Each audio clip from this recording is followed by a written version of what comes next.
Le mythe de la caverne, chez Platon, nous interpelle au niveau astrologique. Parce que la caverne, c'est ce qui nous empêche de voir le ciel. Et celui qui sort de la caverne, c'est celui qui voit le ciel.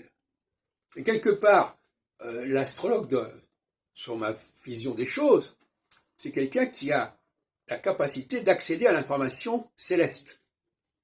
Alors que les gens qui sont restés dans la caverne n'ont pas accès à cette information. C'est plus compliqué que ça, parce que de toute façon, ils pourraient l'avoir de manière subconsciente. Mais enfin, simplifions les choses.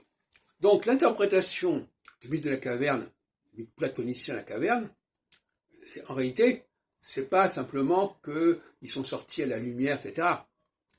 C'est pas la lumière qui vient, qu'on rencontre parce qu'on sort de la caverne. C'est réellement la caverne qui fait écran avec le ciel.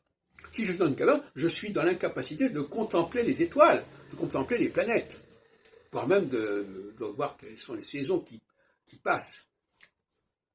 Et c'est ça la véritable sagesse, la véritable leçon du mythe de la caverne, qui renvoie à l'astrologie. Et par ailleurs, je dirais que l'astrologie nous met dans le champ de la transcendance.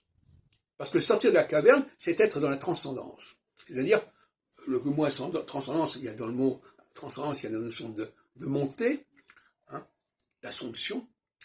Et donc, quand j'entends des commentateurs parler de l'histoire du monde, etc., sans se référer au ciel, je dis que c'est absolument aberrant.